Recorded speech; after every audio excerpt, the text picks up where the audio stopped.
السلام علیکم ورحمۃ اللہ وبرکاتہ۔ اشہد ان لا الہ الا اللہ وحدہ لا شریک لہ واشہد ان محمدا عبدہ ورسولہ۔ اما بعد فاعوذ باللہ من الشیطان الرجیم۔ بسم اللہ الرحمن الرحیم۔ اللہ تعالیٰ کے فضل سے ہم سورۃ النساء کی آیت نمبر 35 کا مطالعہ کر رہے تھے، اور تقریباً یہ آیت ختم ہو ہی چکی تھی، لیکن چونکہ اس کا مضمون ابھی کچھ باقی تھا، لہٰذا آج کی کلاس کی ابتدا اسی آیت کا جو بقیہ مضمون ہے اس سے کرتے ہیں، اور پھر انشاءاللہ تعالی آگے کی آیات کی طرف چلتے ہیں۔ جو آیت اس وقت ہمارے زیر نظر ہے، زیر مطالعہ ہے، اس میں اللہ تعالیٰ نے مردوں کو قوام ٹھہرایا ہے عورتوں پر۔ لفظ قوام کے کئی معنی بنتے ہیں، لیکن آسان اور سہل ترین جو معنی سمجھ میں آتے ہیں، جو بنتے ہیں، وہ یہی ہے کہ مرد کو اللہ تعالیٰ نے head of the household, head of the family ٹھہرایا ہے۔ اور head of the household, یا یہ کہ گھر کا نگران ہونے کی ذمہ داری جو ہے وہ مرد کے ذمہ ٹھہرائی، تو اس میں بیویوں کی بھی بعض ذمہ داریاں جو تھیں ان کا ذکر آ گیا اسی آیت میں۔ پھر مردوں کے ذمہ قوام ہونے کی نسبت سے جو بعض ذمہ داریاں عائد ہوتی تھیں وہ بھی ذکر کر دیا۔ بعض اور اہم امور کی طرف بھی اللہ تعالیٰ نے اسی آیت میں ذکر کر دیا۔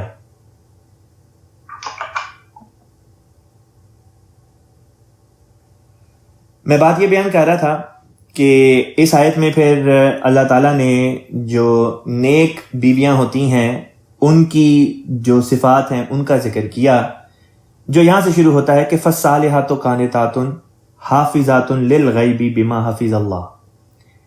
ان میں اللہ تعالیٰ نے نیک بیویوں کا ذکر کر دیا۔ مردوں کو قوام کیوں ٹھہرایا اس کا ذکر اوپر آ گیا کہ اللہ تعالیٰ نے ان کو جسمانی طور پہ زیادہ مضبوط قوا عطا کیے ہیں، اور اس وجہ سے بھی کہ یہ اپنے مال میں سے عورتوں پر، بچوں پر خرچ کرتے ہیں، یعنی روزی روٹی کمانے کی ذمہ داری اللہ تعالیٰ نے مردوں پر عائد کی، نہ کہ عورتوں پر۔ خلیفۃ مسیح رابع رحمہ اللہ تعالیٰ نے بیان کیا کہ وہی مرد قوام ہوتے ہیں جو اپنے گھروں میں اپنی بیوی بچوں کے نان و نفقے کی ذمہ داری اٹھاتے ہیں اور بیویوں کی کمائی پہ نہیں پلتے۔ جو اس قسم کے نکھٹو مرد ہوں، جو بیویوں کی کمائی پہ پلتے ہوں، وہ قوام نہیں، ان کے بارے میں اللہ تعالیٰ نے لفظ قوام استعمال نہیں فرمایا۔ پھر یہ کہ وہ جو قوام ہوں اور ان کی بیویاں بعض ایسی باتیں کریں جو جس کی وجہ سے گھر کا امن اور سکون برباد ہوتا ہو، تو اس کیس میں مرد کو کیا تعلیم دی اس کا بھی ذکر آ گیا۔ پھر لفظ نشوز کا ذکر آیا کہ نشوز لفظ ہے کیا۔ اس کے بارے میں نے بیان کیا تھا کہ نشوز کا بنیادی مطلب تو یہ ہوتا ہے کہ ابھرنا، ایک چیز ہموار ہو اور وہ اوپر کی طرف ابھرنے لگے، تو اس کے اندر بغاوت کا بھی مطلب آ جاتا ہے۔ اور یہ بغاوت انہی معنوں میں نہیں ہوا کرتی کہ مثال کے طور پہ خاوند کہے ادھر بیٹھ جاؤ تو بیوی کہے میں نے نہیں بیٹھنا، خاوند کہے چائے بنا دو تو بیوی کہے نہیں بنانی، یہ مراد نہیں۔ بغاوت سے مراد بغاوت کی انتہا لی جاتی ہے، اور وہ انہی معنوں میں لی جاتی ہے کہ ایسی عورت جو خاوند کے مال و متاع کو ضائع کر دے، اس کی اجازت، اس کے مشورے کے بغیر خرچ کرے، اس کی غیر موجودگی میں غیر مردوں کو جن کے ساتھ پردہ اس کا ہونا چاہیے ان سے میل جول رکھے، ان کو آنے دے، اور زنا تو نہیں لیکن زنا تک اس کے قریب تک پہنچ جائے، اور یہ کہ پھر 4 گواہ بھی موجود ہوں اس کی اس بدفعلی پر، تو تب پھر مرد کو اجازت دی کہ ایسی عورت کو بجائے اس کے کہ پولیس پکڑ کے لے کے جائے اور وہ زجر و توبیخ کرے، مرد کو اجازت دی کہ ٹھیک ہے اس کیس میں عورت کی عزت قائم رہے اور معاشرے میں اس کی بدنامی نہ ہو، بہتر ہے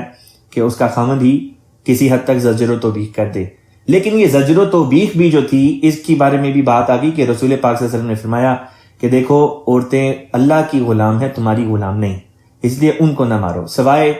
اس کے کہ وہ فاحشہ مبینہ کی مرتکب ہو رہی ہوں، جس کا مطلب ہے کھلم کھلی بے حیائی۔ اور ساتھ میں یہ بھی فرما دیا کہ چہرے پہ نہیں مارنا، ہڈیوں پہ نہیں مارنا،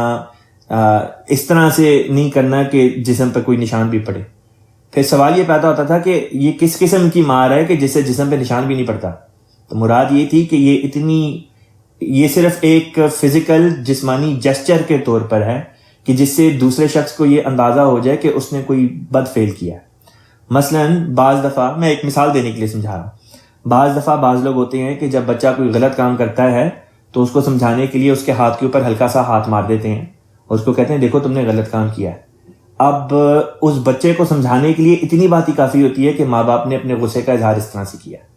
اس کا یہ نہیں مطلب ہوتا کہ بچے کو اتنے زور سے مارے کہ اس کے نیل پڑ جائے اور یہ ہو جائے اور وہ ہو جائے. اس چیز کی تو اسلام نے اجازت ہی نہیں دی. تو یہی مفہوم یہاں پہ بھی جو ہے وہ پورا اترتا ہے. پھر یہاں پہ اس مضمون کو سمجھنے کے لیے، کیونکہ بعض لوگ اعتراضات وغیرہ کیا کرتے ہیں، ایک مثال یہ بھی دی جا سکتی ہے کہ دیکھیں اسلام میں بعض لوگ سمجھتے ہیں کہ گویا یہ آیت ان کو اجازت دے رہی ہے بیویوں پر ہاتھ اٹھانے کی، حالانکہ حقیقت سے یہ بات اتنی ہی دور ہے جتنی بود المشرق ہے.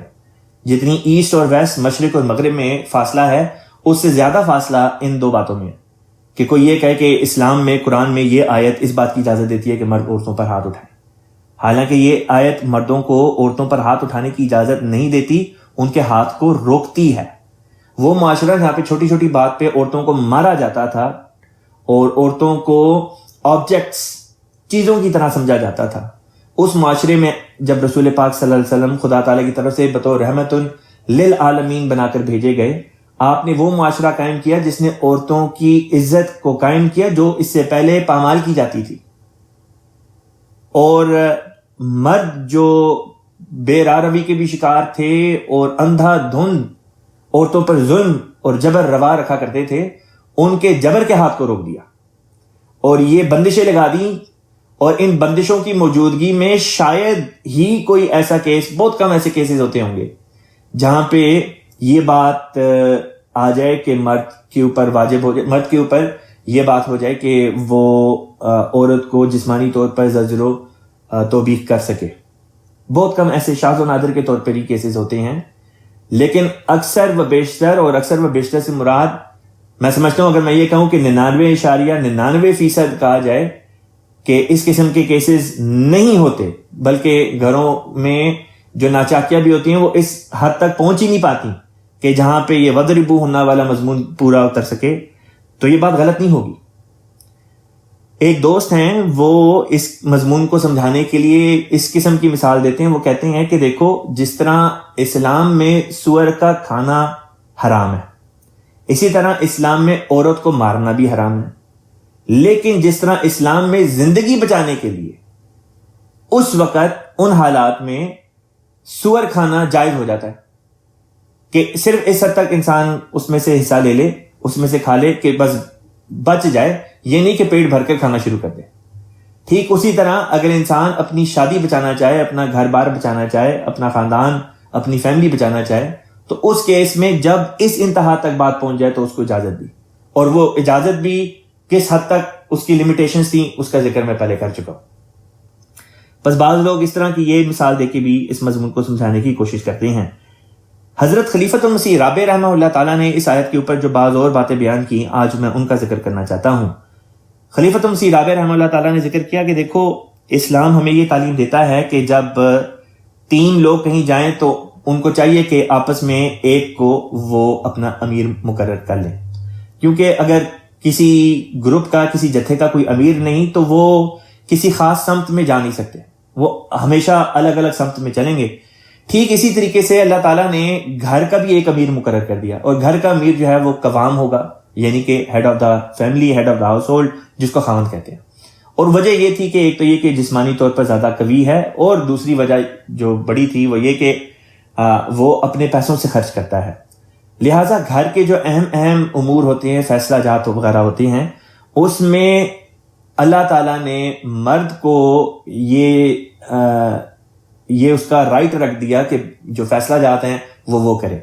لیکن فیصلہ جات کے بارے میں بیوی کا مشورہ اور ان پٹ بھی لازمی ٹھہرا دیا. یہ نہیں ہو سکتا کہ خاوند اپنی مرضی چلاتا رہے اور اپنے ماتحت جو ہیں ان کی مرضی اور ان کا مشورہ ہے وہ نہ لے. آپ اس سے مثال لے لیں کہ ہمارے ہاں یعنی اسلام میں تو ہمیں یہ تعلیم دی جاتی ہے کہ نبی بھی جو ہے اس کے اوپر بھی اللہ تعالیٰ نے یہ بات فرض کر دی، خلفاء پہ بھی یہ بات فرض کر دی کہ وہ مشورہ لے کے کام کریں۔ جب انبیاء اور خلفاء کے لیے بھی مشورے کا لینا ضروری قرار دیا تو کتنا ضروری ہوگا کہ جو گھر کے امور چلاتے ہیں ان کے لیے بھی ضروری ہو کہ وہ بھی اپنے گھر والوں سے مشورہ کر لیا کریں۔ کئی گھروں میں اس قسم کی ناچاکیاں ہوتی ہیں کہ مرد حضرات جو ہوتے ہیں وہ اپنی بیویوں کی رائے نہیں لیتے اور جو من مانی ان کی ہوتی ہے وہ کرتے چلے جاتے ہیں، اس کا خمیازہ بھی پھر بعد میں خود بھگتتے ہیں۔ لہٰذا کئی مسئلے مسائل تو اسی طرح سے حل ہو جائیں اگر خاوند جو ہیں وہ اپنی بیویوں کو ساتھ لے کر چلیں، نہ کہ یہ کہ ان کو دبا کر رکھیں۔ خلیفۃ مسیح رابع رحمہ اللہ تعالیٰ کا ذکر چل رہا تھا۔ آپ نے ذکر فرمایا کہ خلافت سے پہلے ایک دفعہ آپ سویڈن جو ہے وہاں کا آپ دورہ کر رہے تھے اور اپنی فیملی کے ساتھ تھے،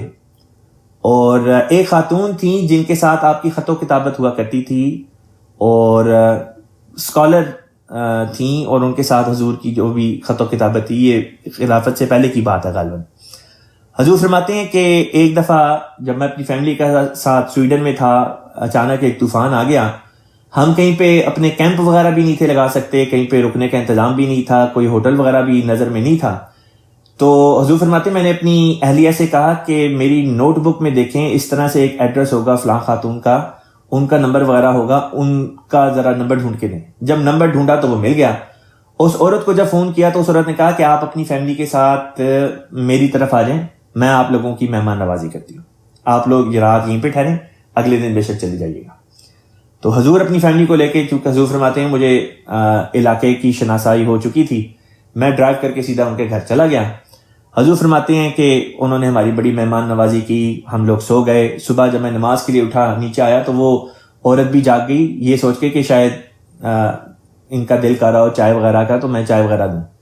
تو حضور فرماتے ہیں اس رات اللہ تعالیٰ نے مجھے ایک رویا دکھائی، اور وہ رویا یہ تھی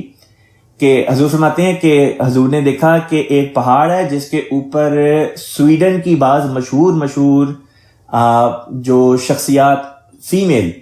خواتین میں سے جو مشہور شخصیات گزری ہیں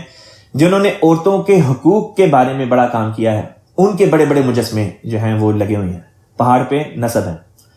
اور اسی پہاڑ کے دامن میں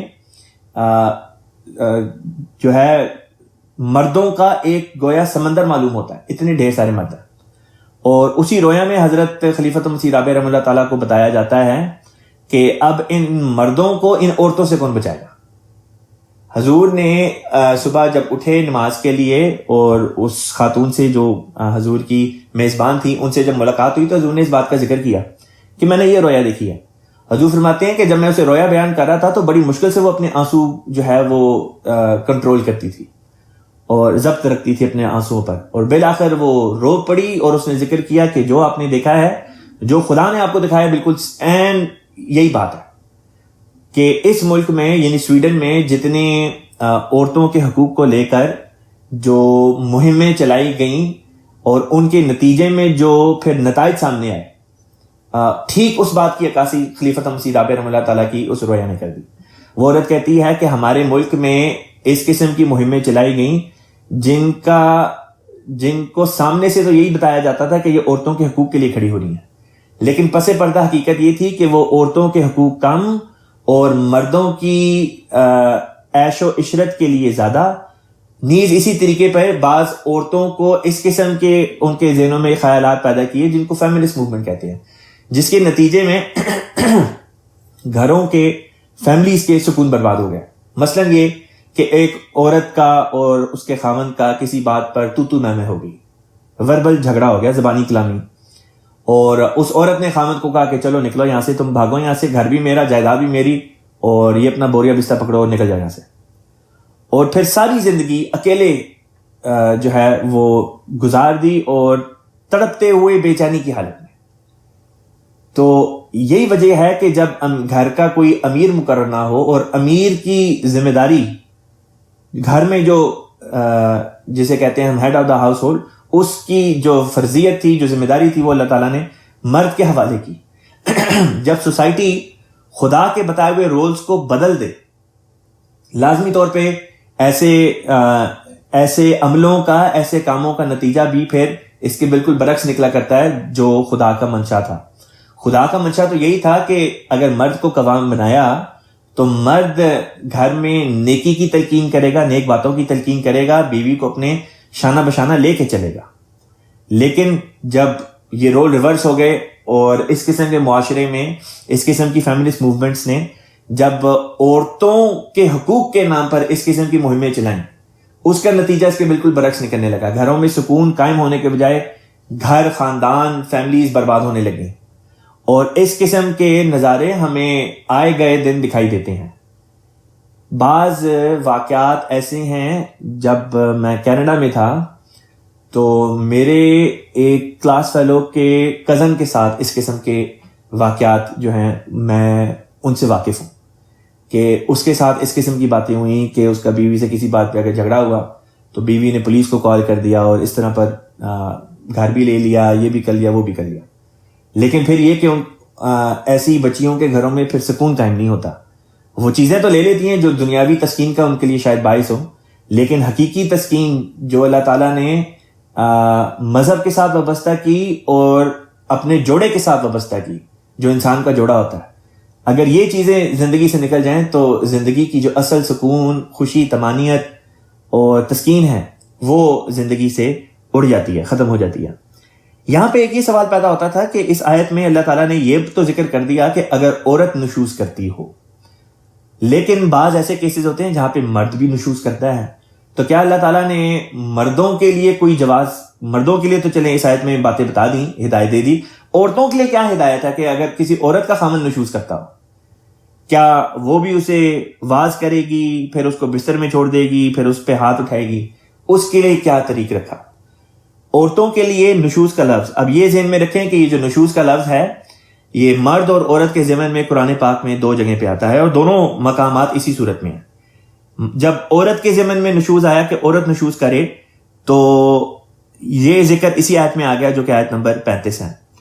اور جب مرد کے ضمن میں نشوز کا لفظ آیا کہ مرد نشوز کرے تو اس کا ذکر اللہ تعالیٰ نے سورۃ النساء کی آیت نمبر 129 میں فرما دیا. اب آیت نمبر 129 کا جو مضمون ہے اس میں میں جلدی سے آپ کو یہ بتا دوں کہ اللہ تعالیٰ نے وہاں پہ کیا بیان کیا. اللہ تعالیٰ فرماتا ہے کہ اور اگر کوئی عورت اپنے خاوند سے مخاصمانہ رویے یا عدم توجہی کا خوف کرے، یہ ترجمہ ہے نشوز کا جو یہاں پہ کیا گیا، تو ان دونوں پر کوئی گناہ نہیں کہ اپنے درمیان اصلاح کرتے ہوئے صلح کر لیں، اور صلح بہرحال بہتر ہے، اور نفوس کو سرشت میں بخل ودیت کر دیا گیا ہے. اور اگر تم احسان کرو اور تقوی سے کام لو تو یقیناً اللہ اس سے جو تم کرتے ہو خوب باخبر ہے.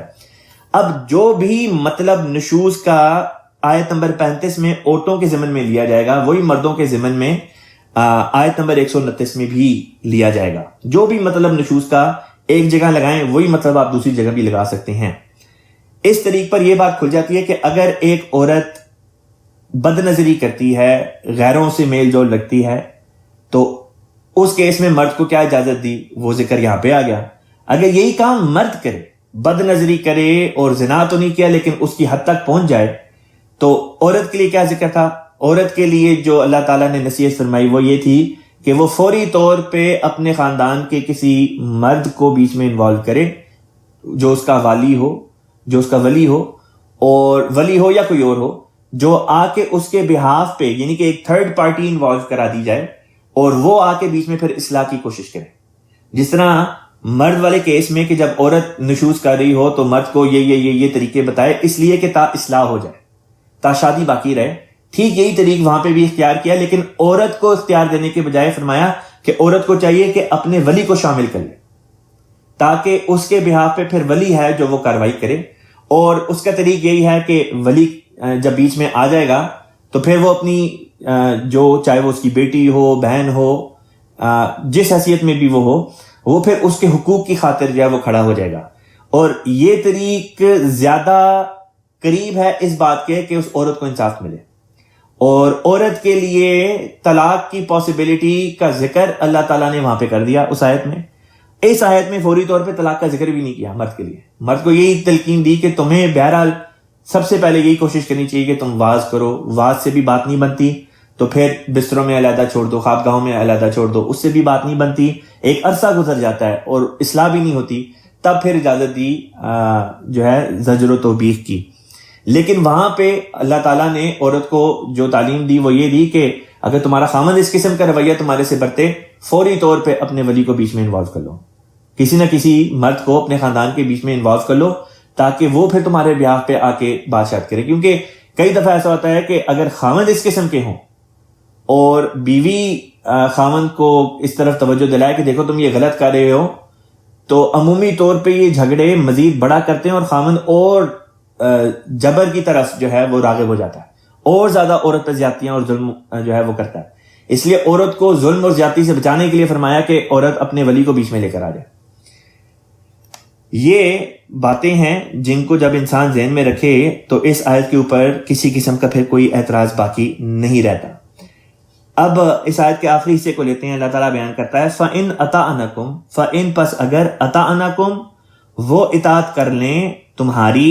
یعنی وہ عورتیں تمہاری ان باتوں میں اطاعت کر لیں جن باتوں کا اللہ تعالیٰ نے ذکر کیا ہے، فَلَا تَبْغُوا عَلَيْهِنَّ تو پھر نہ تلاش کرو ان کے اوپر یا ان کے خلاف سبیلا کوئی راستہ۔ مراد یہ کہ پھر اس قسم کے بہانے تلاش نہ کرو کہ کسی طریقے سے تم ان کو طلاق دے کے اپنا چھٹکارا کرو، یا یہ کہ تم ایک اور شادی کر لو اور اس طرح پر ان کو تکلیف دو، یا اس طرح سے ان سے بدلہ لینے کی کوشش کرو، یا یہ کہ بعد میں تانے وغیرہ دو۔ اگر اصلاح ہو جاتی ہے تو پھر نہ تانا دے سکتا ہے، نہ کسی قسم کا کوئی ان کو تکلیف پہنچانے کا کوئی بھی جواز باقی رہتا ہے۔ فرمایا ان اللہ یقیناً اللہ تعالیٰ ہے، کانا علیاً وہ ہے بہت بلند، کبیرہ بہت بڑا۔ اب یہاں پہ اللہ تعالیٰ کی یہ جو دو صفات بیان کی کہ وہ علی ہے اور وہ کبیر ہے، تو یہاں پہ یہ بتانے کی ان صفات کو لانے کی غرض تھی کہ یہ سمجھایا جائے کہ مرد اپنے آپ کو سب سے اوپر نہ سمجھے، مرد یہ نہ سمجھے کہ وہ عورت کے اوپر بہت بڑا ہے اور یہ ہے اور وہ ہے، کیونکہ در حقیقت اصل ذات علی اور کبیر جو ہے وہ خدا واحد کی ہے، وہ اللہ تعالیٰ کی ہے۔ پس جو مرد اس بات کو سمجھ جائیں کہ گو ان کو عورتوں کے اوپر قوام اللہ تعالیٰ نے بنایا ہے، لیکن ان مردوں کے اوپر بھی تو اللہ تعالیٰ ہے، جس طرح پر ان عورتوں کے اوپر اللہ تعالیٰ نے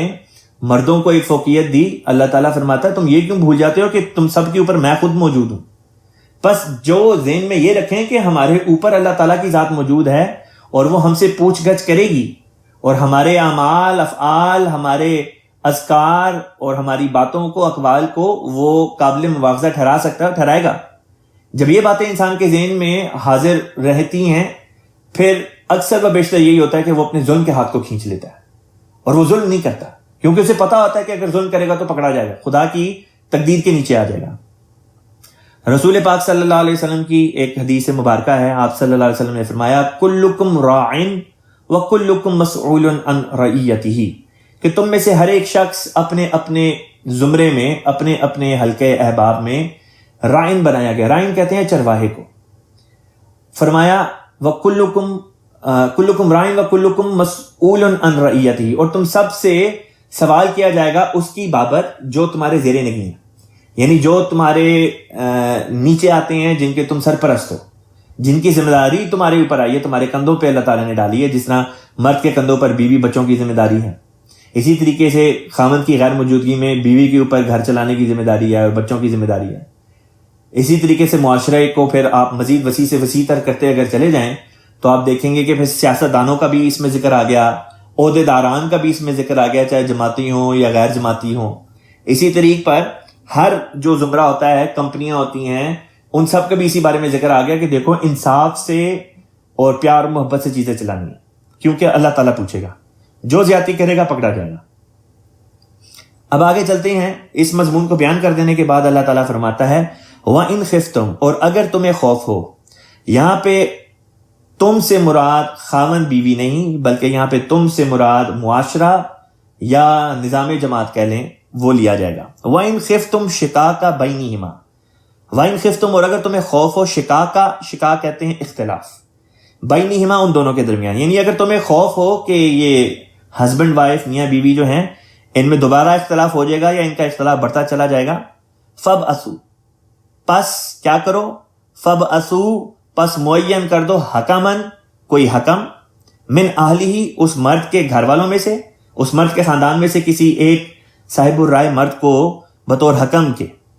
ثالث کے طور پر مقرر کرو، وَحَكَمًا مِّنْ أَهْلِهَا، اور اسی طرح پر ایک ثالث مقرر کر دو اس عورت کے گھر والوں میں سے کسی کو. اِن يُرِيدَا، اگر وہ دونوں چاہیں، یعنی وہ دونوں ثالث چاہیں، اصلاحاً کہ اصلاح ہو جائے، یوفق اللہ، اللہ موافقت عطا کر دے گا، بینہما، ان دونوں کے درمیان. یعنی کہ پھر جو جھگڑا تھا وہ دور ہو جائے گا اگر یہ دونوں ثالث جو ہیں، حکم جو ہیں، اگر یہ ان کی یہ نیت ہو کہ اصلاح ہو جائے، صلح ہو جائے، تو پھر اللہ تعالیٰ بھی وہ سامان پیدا کر دے گا کہ جس کے نتیجے میں میاں بیوی کے درمیان میں صلح ہو جائے. ان اللہ، یقیناً اللہ تعالیٰ ہے، کانا علیماً خبیرا، اللہ تعالیٰ ہے علیم، ہر بات کا دائمی علم رکھنے والا، خبیرہ، ہر بات پر گہری، ہر بات کی خبر رکھنے والا. اب یہ مضمون یہاں پہ جو تھا اللہ تعالیٰ نے اس کو ختم کیا، جو عورتوں سے متعلق تھا، جس میں میاں بیوی کے خاص تعلقات کا ذکر تھا، اور وہ ایکسٹریم کیس اللہ تعالیٰ نے بیان کیا کہ جہاں پہ بات جو تھی وہ اس حد تک پہنچ جائے کہ شادی بچانے کے لیے اگر مرد کو اجازت بھی دینی پڑے، کہ بجائے اس کے کہ اس کی بیوی کو پولیس پکڑ کے لے کے جائے، مرد کو اجازت دی کہ وہ اگر کوئی بدنی سزا بیوی کو دے جس کے نتیجے میں اصلاح واقع ہوتی ہو، تو وہ زیادہ بہتر ہے اس بات کے بجائے اس کے کہ اس کی بیوی کو پولیس پکڑ کے لے کے جائے. معاشرے میں بدنامی الگ اور پولیس کی طرف سے بدنی سزا الگ. اب اس مضمون کو ہم آگے لے کے چلتے ہیں. اللہ تعالیٰ آیت نمبر 37 میں بیان کرتا ہے، وَاعْبُدُوا اللَّهَ، اور عبادت کرو اللہ تعالیٰ کی، وَلَا تُشْرِكُوا بِهِ، اور وَلَا تُشْرِكُوا، اور شریک نہ تم ٹھہراؤ، بِهِ، اس کے ساتھ، یعنی اللہ کے ساتھ شریک نہ ٹھہراؤ، شیئا، کوئی بھی چیز. وَبِالْوَالِدَيْنِ، اور والدین کے ساتھ کرو احسانہ، احسان کا سلوک. احسان کہتے ہیں اگر کسی نے 5 روپے دیے ہیں تو بدلے میں اس کو 5 سے زیادہ دیں. کوئی آپ کو، اگر کوئی آپ کے لیے تھوڑا کرے تو آپ اس سے بڑھ کر اس کے لیے کریں. اگر کوئی آپ کے لیے کوئی کام کرتا ہے اور اتنے ہی کام آپ اس کے لیے کر دیتے ہیں تو اس کو عدل کہتے ہیں، احسان نہیں کہتے. والدین کے ضمن میں فرمایا کہ بچوں کو چاہیے کہ اپنے والدین کے ساتھ احسان کا سلوک کریں، کہ جتنا کچھ والدین نے بچوں کے لیے کیا ہے، بچوں کو چاہیے اپنے ماں باپ کے لیے اس سے بڑھ کر کریں. یہ ہے احسان. ماں باپ اپنے بچوں سے پیار کرتے ہیں، بچوں کو چاہیے کہ وہ اور زیادہ پیار کریں. ماں باپ کو اللہ تعالیٰ نے تلقین کی کہ وہ اپنے بچوں کی عزت کریں، ان کی تکریم کریں. بچوں کو سکھایا کہ وہ ان سے بھی بڑھ کے تکریم کریں. پھر آگے فرمایا وَبِذِي الْقُرْبَىٰ، ذی القربہ کہتے ہیں رشتہ داروں کو، یعنی کہ احسان کا سلوک اور کس کے ساتھ کرنا ہے؟ رشتہ داروں کے ساتھ بھی. والیتامہ، یتامہ جو ہیں وہ یتیم کی جمع ہے، یتیموں کے ساتھ بھی. والمساکین، اور مسکینوں کے ساتھ بھی. مسکین کا لفظ میں پہلے بھی بتا چکا ہوں اس کا کیا مطلب ہے. والجاری، جار کہتے ہیں ہمسائے کو. والجاری ذی القربہ، اور ایسے رشتہ داروں کو بھی جو ہمسائے ہوں. جار کہتے ہیں ہمسائے کو، ذی القربہ کہتے ہیں رشتہ دار کو. پس ایسے رشتہ دار بھی جو آپ کی ہمسائیگی میں ہوں. والجار الجنوبی، اور ایسے ہمسائے بھی جو غیر رشتہ دار ہوں. جار الجنوب سے مراد ہوتی ہے جو آپ کے ہمسائے میں تو ہوں لیکن آپ کا ان سے ویسے کوئی رشتہ نہ ہو. پھر فرمایا والصاحبی بالجنبی. صاحبی بالجنبی کا مطلب ہوتا ہے مسافر، یعنی کہ آپ جس کے ساتھ مل کے سفر کر رہے ہوں یا جس کے ساتھ بیٹھے ہوں. ہم جلیس کا ترجمہ خلیفہ رابع رحمہ اللہ تعالیٰ نے اس کا کیا. پھر فرمایا وابن سبیل، اور راستے کا بیٹا. راستے کا بیٹا سے مراد ہوتی ہے مسافر. وما ملکت ایمانکم، اور وہ جن کے تمہارے دائنے ہاتھ مالک ہوئے. ان اللہ، یقیناً اللہ تعالیٰ ہے، لا یحب، نہیں وہ محبت رکھتا، نہیں وہ پسند کرتا، من کانا، جو ہو مختالن متکبر. مختال کہتے ہیں جو تکبر کرنے والا ہو. فخورا، فخور کہتے ہیں جو فخر و مباحت سے کام لیتا ہے، یعنی کہ شیخیاں مارتا، شیخی بگاڑنے والا. بس ایسے لوگوں کو اللہ پسند نہیں کرتا. باقیوں کا ذکر کر دیا جن کے ساتھ احسان کا سلوک انسان کو کرنا چاہیے. اور اس آیت میں اللہ تعالیٰ نے وہ ترتیب پیش کر دی جس ترتیب کے مطابق ان لوگوں کے ساتھ احسان کا سلوک کرنا چاہیے. سب سے پہلے احسان کے لائق جن کو اللہ تعالیٰ نے ہمارے لیے ٹھہرایا وہ ہمارے والدین. ان سے نیچے اتر کے پھر جن کو اللہ تعالیٰ نے ہمارے احسان کے لیے ٹھہرایا وہ ہمارے رشتہ دار عزیز و اقارب، ان سے نیچے اتر کے یتامہ، ان سے نیچے اتر کے مساکین، ان سے نیچے اتر کے ایسے رشتہ دار جو ہمسائے بھی ہوں، پھر ان سے نیچے اتر کے وہ ہمسائے جو کوئی رشتہ دار نہ ہو، ان سے نیچے اتر کے ہمارے ہم جلیس، ہمارا جو سوشل سرکل وغیرہ ہو، ان سے نیچے اتر کے ہمارے مسافر، ایون کہ جن کے ساتھ ہم سفر ہوں، یعنی کہ سفر اکٹھے کر رہے ہوں بس وغیرہ میں، جہاز وغیرہ میں، ان کے ساتھ بھی احسان کا سلوک اللہ تعالیٰ نے سکھایا۔ اور پھر آخر میں فرمایا وما ملکت ایمانکم، ان کے ساتھ بھی جن کے تمہارے دائنے ہاتھ مالک ہوئے۔ بعض لوگ کیا کرتے ہیں کہ اپنے ماں باپ کو تو چھوڑ دیتے ہیں، اپنے رشتہ داروں کو بھی چھوڑ دیتے ہیں، اور دوسرے دوستوں وغیرہ کے اوپر احسان کا سلوک کرتے ہیں۔ ماں باپ گھروں میں فاقہ کر رہے ہوں یا ان کے تو حالات برے چل رہے ہوں، اور بچے جو بعض باہر کے ملکوں میں آ جاتے ہیں وہ اپنے ماں باپ کے بجائے اپنے دوستوں وغیرہ کے لیے کر رہے ہوں، ان کے لیے تحفے تحائف لے رہے ہوں اور ان کی خوشیوں کا تو ذہن میں ہو، لیکن اپنے ماں باپ کو بھول جائیں، تو گو کہ وہ دوستوں سے احسان کا سلوک تو کر رہے ہیں لیکن اس ترتیب سے نہیں کر رہے جس ترتیب کو اللہ تعالیٰ نے بیان کیا تھا۔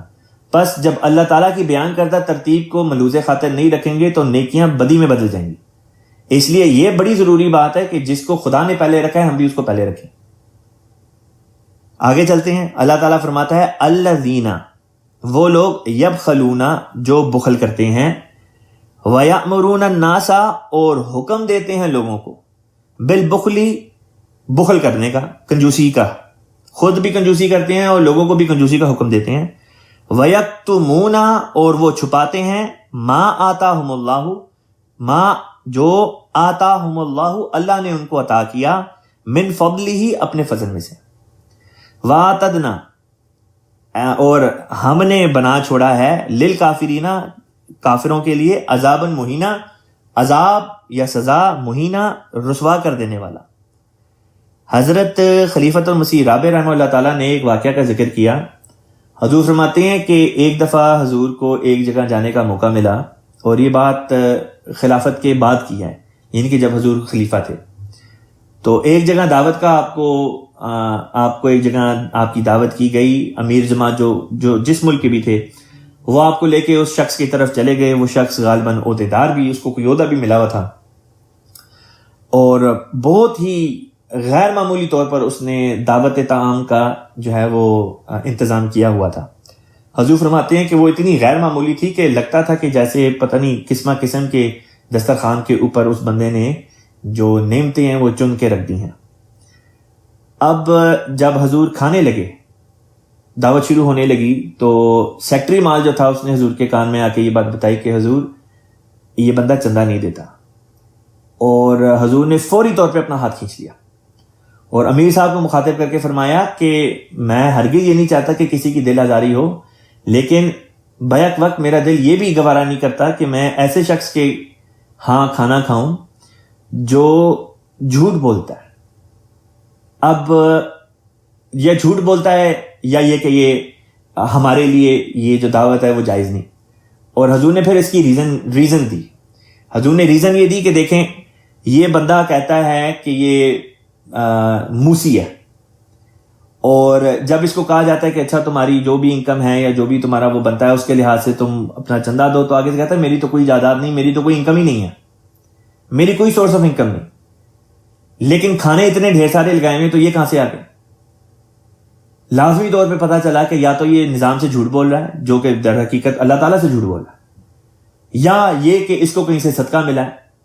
اور اگر تو یہ صدقے سے پیسے لے کے اس نے یہ دعوت کی ہے تو یہ ہمارے لیے جائز نہیں، یا تیسری بات یہ ہو سکتی ہے کہ یہ چوری کا مال لے کر آیا، اور اگر چوری کا بھی مال ہے تو تب بھی ہمارے لیے جائز نہیں۔ تو بعض دفعہ بعض لوگ ہوتے ہیں کہ اللہ تعالیٰ نے تو ان کو اپنے فضل میں سے عطا کیا ہوتا ہے، لیکن ان کو بخل کی ایسی عادت ہوتی ہے کہ خدا کی راہ میں خرچ نہیں کرتے، اور نہ صرف یہ کہ خدا کی راہ میں خود خرچ نہیں کرتے بلکہ دوسروں میں بھی اسی قسم کی باتیں کر رہے ہوتے ہیں کہ تم بھی نہ دیا کرو۔ اور اس قسم کے لوگ جیسے پہلے پائے جاتے تھے جب اس آیت کا نزول ہوا، ویسے ہی ابھی پائے جاتے ہیں، اور ہر قسم کے طبقوں میں پائے جاتے ہیں۔ اس میں احمدی یا غیر احمدی کا امتیاز کرنے کی ضرورت نہیں، احمدیوں میں بھی ایسے ہوں گے جو اس قسم کی حرکتیں کرتے ہیں، جیسے کہ خود خلیفہ رابع اللہ تعالیٰ نے ایک شخص کا یوں ذکر کر دیا. بس ہمارے لیے اللہ تعالیٰ جس طرح آپ نوٹ کرتے ہوں گے ہر چند آیات کے بعد اللہ تعالیٰ اس مضمون کو دہراتا ہے، جس میں نماز کا بھی ذکر آ جاتا ہے، عبادت الہی کا، جس طرح اسے اوپر والی آیت میں عبادت الہی کا ذکر تھا، اور فورمان اگلی آیت میں اللہ تعالیٰ نے خدا کے راستے میں جو بخل سے کام لیتے ہیں ان کا ذکر کر دیا، یعنی مال خرچ نہیں کرتے، چندہ وغیرہ نہیں دیتے. بس ہمارے لیے جو بار بار اللہ تعالیٰ نصیحت یہ فرماتا ہے، اسی غرض سے فرماتا ہے کہ کیا پتہ کسی بات کی کوئی کسی وقت کی نصیحت کام آ جائے،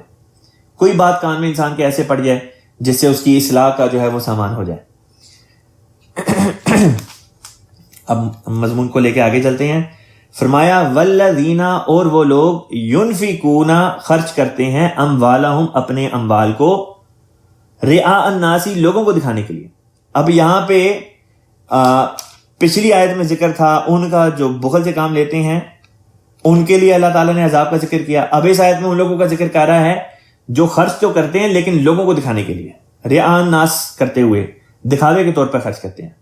ولا یؤمنون باللہ، اور وہ نہیں ایمان لاتے اللہ تعالیٰ پر، یعنی کہ ان کا ایمان ان کا خرچ کرنا اللہ کی خاطر نہیں ہوتا. ولا بالیوم الآخر، اور نہ ہی ان کا ایمان یوم آخرت پر ہوتا ہے. گویا کہ بالفاظ دیگر ایسے لوگ خرچ کریں بھی تو ان کا خرچ کرنا خدا کی وجہ سے نہیں ہوتا، اور نہ ہی اس وجہ سے ہوتا ہے کہ یوم آخرت میں ہمارے نیک اعمال ہمارے ساتھ جانے ہیں، بلکہ ان کا اگر کوئی خرچ وہ کریں بھی تو صرف لوگوں کے دکھاوے کے طور پر ہوتا ہے، دکھاوے کے لیے ہوتا ہے کہ لوگوں کو یہ دکھائیں کہ دیکھو ہم کتنا خرچ کرتے ہیں. فرمایا وَمَن، اور جو یکن الشیطان، ہو جائے شیطان، اور وہ جس کا ہو جائے شیطان، لہو کرینن، لہو اس کے لیے کرینن ساتھی، اور وہ جس کا شیطان ساتھی ہو جائے، فساء کرینا، تو وہ بہت ہی برا ساتھی ہوتا ہے. یعنی کہ ایسے لوگ جو دکھاوے کے طور پر خرچ کریں ان کی سزا کیا تھی؟ ان کی سزا یہ تھی کہ یہ شیطان کے ساتھی ہیں. پھر سوال یہ پیدا ہوتا ہے کہ شیطان کدھر ہے؟ شیطان جہاں جہاں ہوگا وہاں وہاں یہ لوگ بھی ہوں گے. شیطان اگر آگ میں ہے تو یہ لوگ بھی پھر آگ ہی میں ہوں گے. آگے چلتے ہیں مضمون کو لے کے. فرمایا وَمَاذَا عَلَيْهِمْ،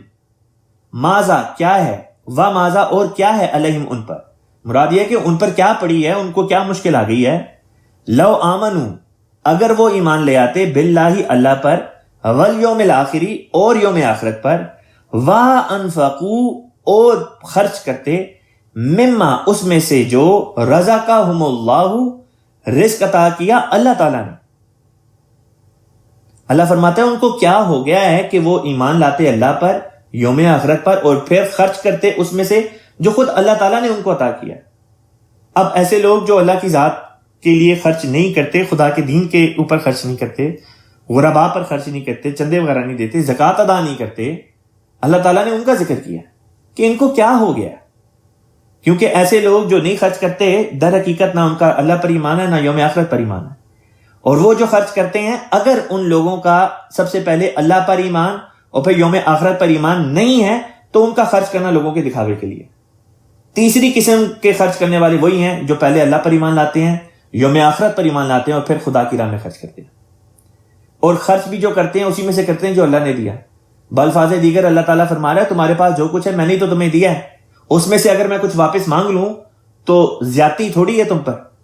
میں نے تمہیں دیا تھا، میں اس میں سے تمہیں کہتا ہوں کہ کچھ تھوڑا سا واپس میری طرف کر دو. اور اللہ کی طرف کرنے سے مراد یہ کہ اللہ کے کاموں میں لگاؤ گے تو واپس پتہ نہیں کتنا دگنا چگنا 700 گنا بڑھ کے واپس تمہاری طرف لوٹایا جائے گا. فرمایا وَكَانَ اللَّهُ، اور اللہ تعالیٰ ہے، بِهِمْ علیما، ان کے بارے میں بالکل پوری طور پر جانکاری رکھنے والا، یعنی کہ اللہ تعالیٰ ان کو اچھی طرح جانتا ہے.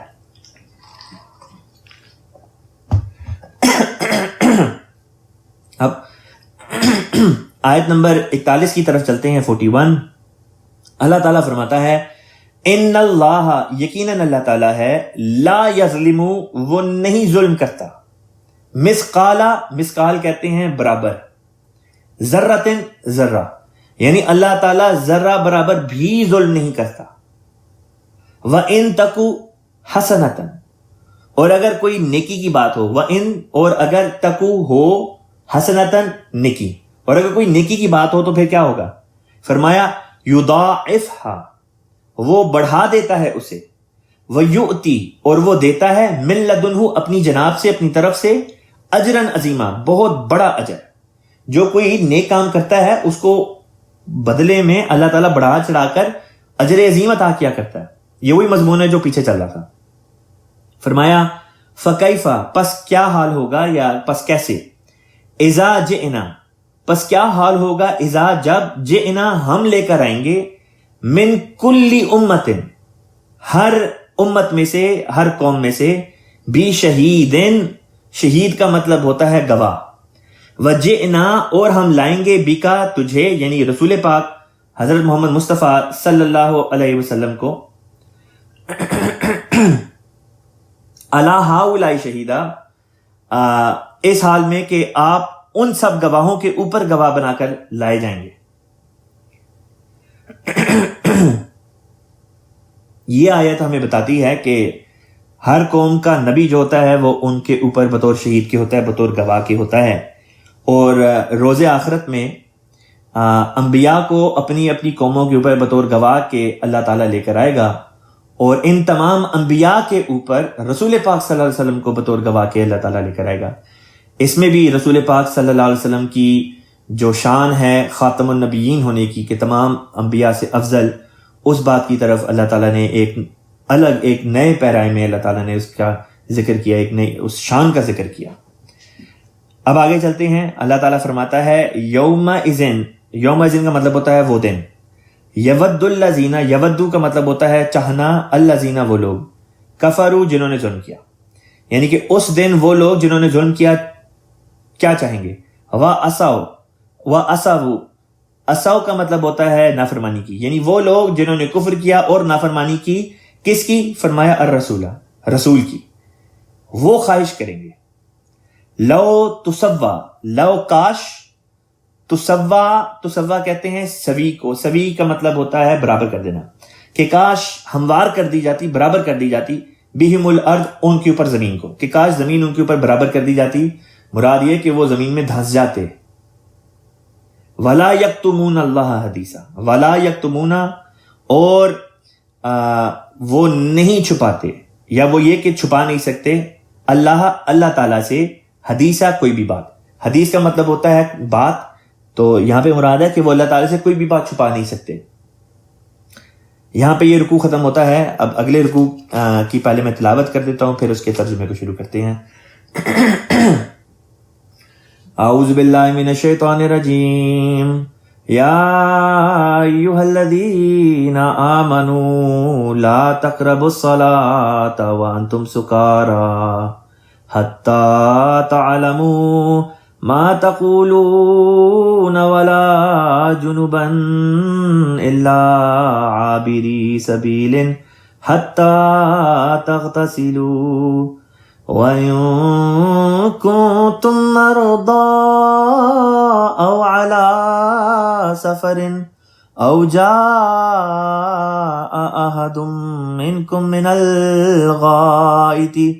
أَوْ لَامَسْتُمُ النِّسَاءَ فَلَمْ تَجِدُوا مَاءً فَتَيَمَّمُوا صَعِيدًا طَيِّبًا فَامْسَحُوا بِوُجُوهِكُمْ وَأَيْدِيكُمْ إِنَّ اللَّهَ كَانَ عَفُوًّا غَفُورًا أَلَمْ تَرَ إِلَى الَّذِينَ أُوتُوا نَصِيبًا مِنَ الْكِتَابِ يَشْتَرُونَ الضَّلَالَةَ وَيُرِيدُونَ أَن تَضِلُّوا السَّبِيلَ واللہ اعلم بِأَعْدَائِكُمْ وَكَفَى بِاللَّهِ وَلِيًّا وَكَفَى بِاللَّهِ نَصِيرًا مِنَ الَّذِينَ هَادُوا يُحَرِّفُونَ الْكَلِمَ عَن مَّوَاضِعِهِ وَيَقُولُونَ سَمِعْنَا وَعَصَيْنَا وَاسْمَعْ غَيْرَ مُسْمَعٍ وَرَاعِنَا لَيًّا بِأَلْسِنَتِهِمْ وَطَعْنًا فِي الدِّينِ وَلَوْ أَنَّهُمْ قَالُوا سَمِعْنَا وَأَطَعْنَا واسمع وانظرنا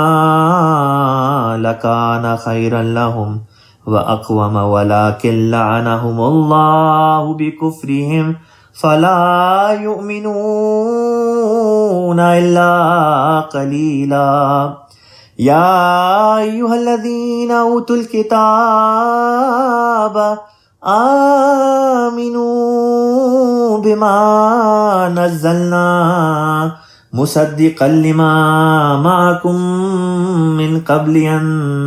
نطمس وجوها فنردها على أدبارها أو نلعنهم كما لعنا أصحاب السبت وكان أمر الله مفعولا إن الله لا يغفر أن يشرك به ويغفر ما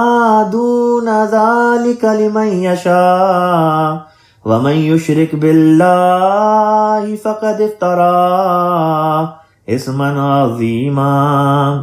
ألم ترى إلى الذين يزكون أنفسهم بل اللہ یزکی من یشاء ولا یظلمون فتیلا انظر کیف یفترون علی اللہ الکذب وکفی بہ اثما مبینا۔ الحمدللہ یہاں پہ اس رکوع کی تلاوت ختم ہوئی۔ اب آیت نمبر 44 سے اس جو رکوع کا جو پہلی آیت ہے وہاں سے اس مضمون کو اب چلاتے ہیں۔ اللہ تعالیٰ فرماتا ہے یا ایھا الذین آمنو، اے وہ لوگو جو ایمان لائے ہو، لا تقربو، قریب نہ جاؤ، الصلاۃ، نماز کے۔ بعض لوگ ہیں جب وہ سیاق و سباق کو نہیں سمجھتے، نہیں پڑھتے، تو پھر وہ جس قسم کی باتیں کرتے ہیں وہ اس کی مثال کچھ اس طرح سے ہوتی ہے کہ بعض لوگ اسی آیت میں سے یہ ٹکڑا تو پڑھ دیتے ہیں، یا ایھا الذین آمنو لا تقربوا الصلاۃ، اے ایمانداروں نماز کے قریب بھی نہ جاؤ۔ وہ کہتے ہیں دیکھو اللہ تعالیٰ نے خود فرمایا نماز نہ پڑھو، نماز کے قریب نہ جاؤ، یعنی کہ جنہوں نے ہیلے تلاش کرنے ہیں وہ اس قسم کے بہانے تلاش کرتے ہیں۔ حالانکہ اگلے فقرے میں اللہ تعالیٰ فرماتا ہے وَأَنْتُمْ سُكَارَىٰ، کہ تم اس حال میں ہو کہ تمہیں کچھ بھی سمجھ نہ آ رہی ہو، مدہوشی کی حالت ہو۔ بس جب تک انسان کسی موضوع کے اوپر پورے کانٹیکس کو نہ دیکھے، سیاق و سباق کو نہ دیکھ لے، مضمون سمجھ نہیں آتا۔ غیر احمدی علماء جو ہیں وہ جب بھی حضرت اقدس مسیح موعود علیہ الصلوۃ والسلام کی کسی تحریر پر اعتراض کرتے ہیں تو ہر قسم کا اعتراض جو وہ کسی بھی تحریر پر کرتے ہیں، اگر اس کا سیاق و سباق آپ پڑھ لیں، اس سے 1 یا 1.5 صفحہ پیچھے سے شروع کریں اور 1 یا 1.5 صفحہ بات پڑھ لیں جہاں پہ بھی وہ فقرہ لے کر آتے ہیں جو بھی باعث اعتراض ان کی نظر میں ہو، آپ کو سمجھ آ جائے گا کہ مضمون کیا چل رہا ہے۔ بعض جگہ پہ وہ اس قسم کے اعتراض کرتے ہیں کہ نعوذ باللہ من ذالک، حضرت مسیح موعود علیہ السلام نے حضرت عیسیٰ علیہ السلام کی شان میں کوئی گستاخی کی، حالانکہ بالکل جھوٹ ہے۔ مسیح موعود علیہ السلام خود فرماتے ہیں کہ میں جس کا مسیح بنا کر بھیجا گیا ہوں، میں اسی کی شان میں کس طرح گستاخی کر سکتا۔ بس مولوی حضرات جو ہیں لوگوں کو دھوکہ دینے کے لیے سیاق و سباق کاٹ کے صرف بیچ میں سے ایک فقرہ دے دیتے ہیں۔ اب ساتھ میں یہ چال چلتے ہیں کہ پاکستان میں جماعت کا لٹریچر بین، نہ پرنٹ میں جماعت کا لٹریچر آ سکتا ہے، نہ الیکٹرانک میڈیا یعنی کہ الاسلام وغیرہ بھی پاکستان میں نہیں دیکھی جا سکتی۔ بس لوگوں کے لیے واقعتاً انہوں نے ہر قسم کی جو ممکن ذرائع تھے جن سے وہ حضرت اقدس مسیح موعود علیہ السلام کی تحریرات کو دیکھ سکیں، پڑھ سکیں، خود حقیقت تک پہنچ سکیں، اس کے اوپر بین لگا دیا، اور اب اپنی طرف سے صرف ایک ایک فقرے، ایک ایک لائنیں، ایک ایک بات جو ہے وہ پیش کر دیتے ہیں اور کہتے ہیں دیکھو مرزا صاحب علیہ السلام نے یہ لکھا ہے، حالانکہ سیاق و سباق اڑا دیا، اور لوگوں کو سیاق و سباق پڑھنے بھی نہیں دیتے، کہتے ہیں پڑھو گے تو کافر ہو جاؤ گے۔ تو اس قسم کی چالیں چل کے مولوی حضرات نے ایک نہیں بلکہ اب تو 2 جنریشن، 1974 سے اگر شروع کیا جائے اب تک 2 پوری جنریشن مولوی حضرات نے پاکستان کی برباد کر دی ہے۔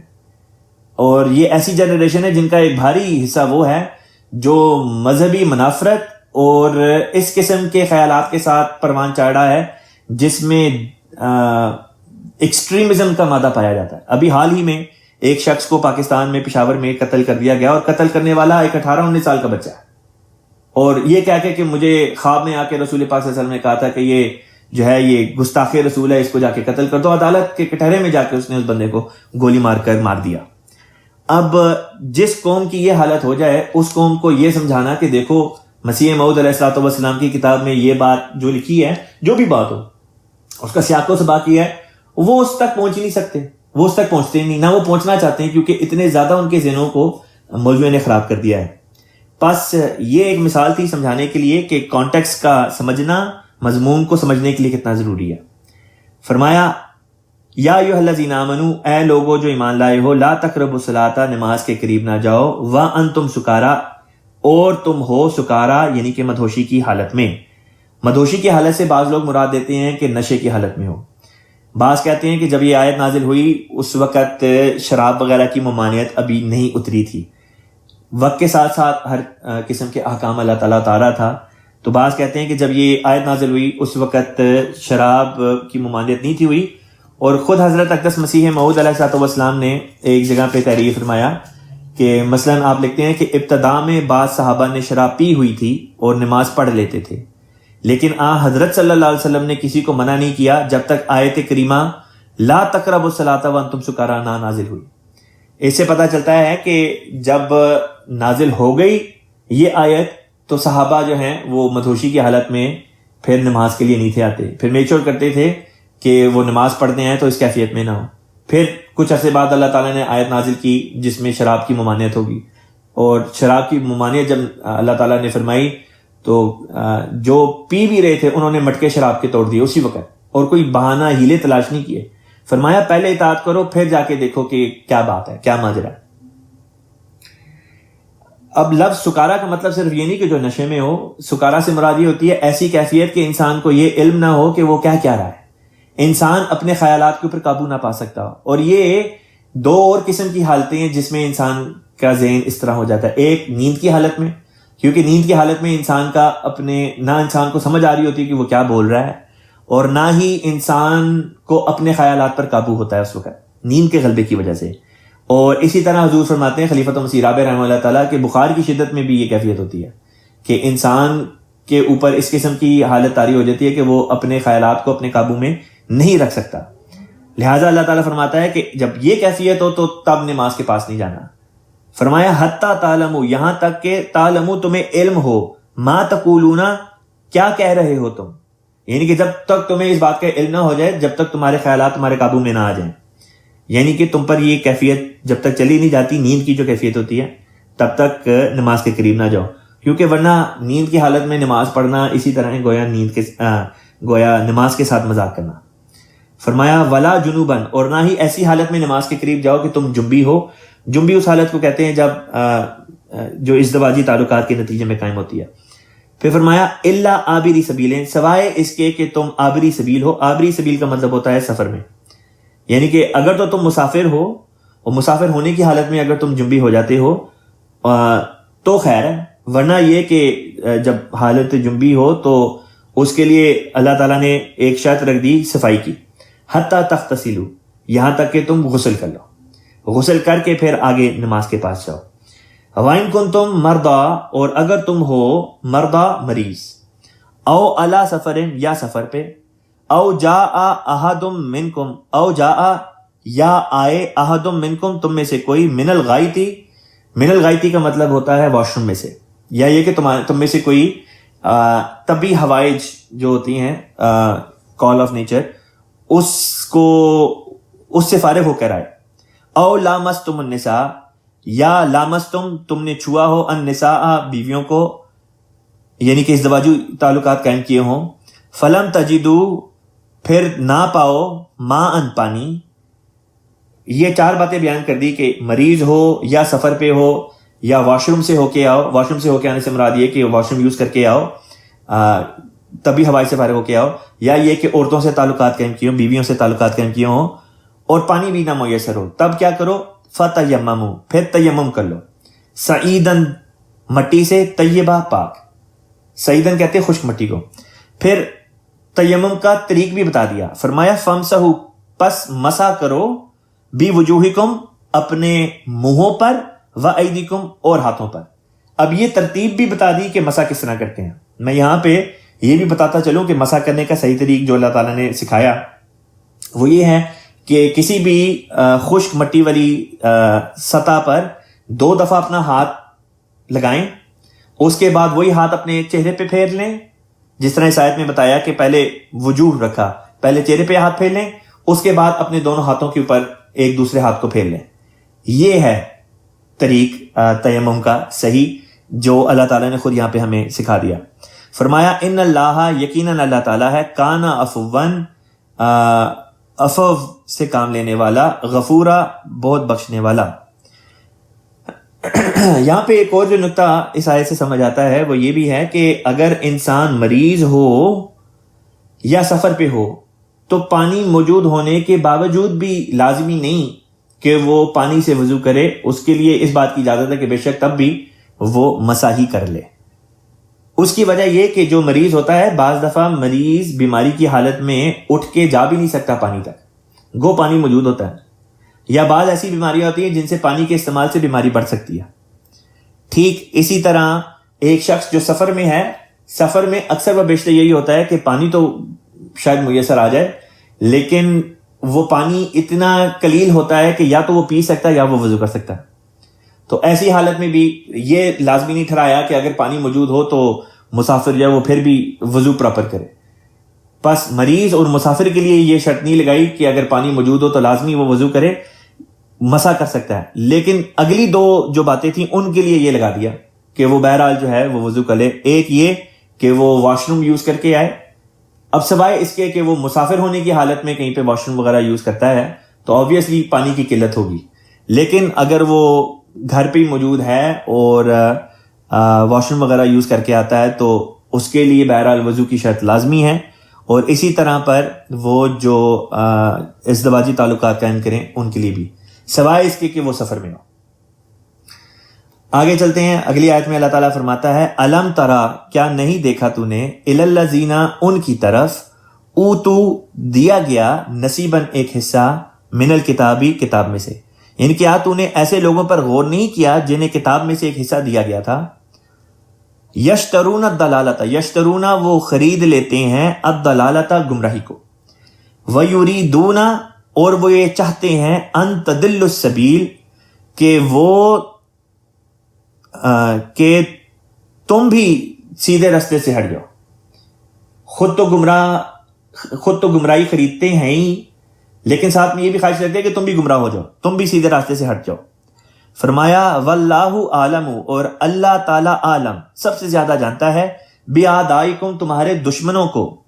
وکفا باللہ ولیہ، اور کافی ہے اللہ تعالیٰ تمہارے لیے بطور دوست کے. ولیہ کا یہاں پہ مطلب ہوگا دوست. وکفا، اور کافی ہے، باللہ، اللہ تعالیٰ، نصیرہ، بطور مددگار کے. یہاں پہ آیت نمبر 46 ختم ہوتی ہے. یہیں پہ آج کی کلاس کو بھی ختم کرتے